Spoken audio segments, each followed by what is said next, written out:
Hurry up! I'm a busy engine, huffed Henry. Goods arrive night and day at the docks. Sometimes Henry and the other engines work so hard that their axles ache. Sir Topham Hatt brought in a new engine to help with the heavy workload. He was long and he had 10 drive wheels. He looked very strong. This is Murdoch. He's going to be pulling freight on the main line. Ahoy, Murdoch! Shouted Salty. Welcome, Murdoch, called Harvey. You're the biggest engine I've ever seen, cried Thomas. You're a chatty lot, Murdoch said quietly.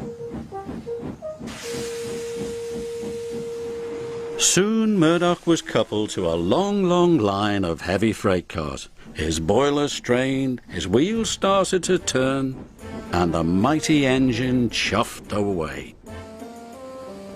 Murdoch longed for some peace and quiet. But everywhere he went it was noisy and crowded. At the end of the day, Murdoch was looking forward to a good night's rest. But Salty and Harvey were full of questions. What's the longest train you've ever pulled? Have you worked Marseille? Have you ever crashed?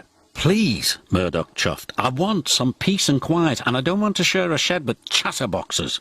No need to be rude, huffed Harvey. We're only being friendly, matey. The next morning, Murdoch collected another long, heavy train. This time he chuffed into the beautiful countryside. It was splendid.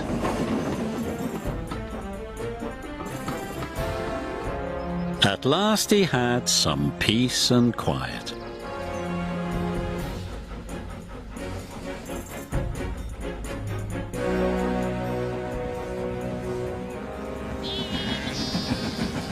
Suddenly his driver applied the brakes. There were sheep on the tracks. The sheep escaped from that field, said the driver. Through that broken fence. They tried to chase the sheep back. First this way,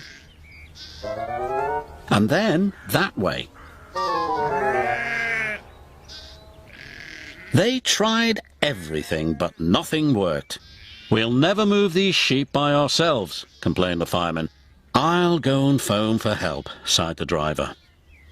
Murdoch was very unhappy. The noisy sheep were spoiling his peace and quiet. Sir Topham Hatt was enjoying afternoon tea when he got the call. Sheep? He exclaimed loudly. I'll send Toby with the farmer immediately. The sheep were becoming noisier and noisier. Please stop, groaned Murdoch. I'd rather be back with the chatterbox engines. Just then, Toby chuffed into view. Toby, exclaimed Murdoch, we're certainly glad to see you. Before long, the farmer and his dog went to work. And the sheep were soon safely back in their field.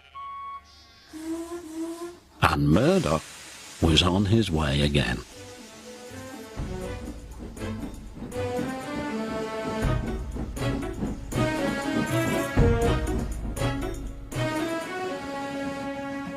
That evening, Murdoch parked between Harvey and Salty, but Murdoch spoke first. I'm sorry that I was cross, he chuffed. I'm very pleased to share a shed with you. And we're pleased to have your company, said Harvey. Aye, we are, added Salty. It reminds me of a story. Murdoch smiled. The sound of bar, bar, bar would have kept him awake, but a Salty story would send him happily to sleep.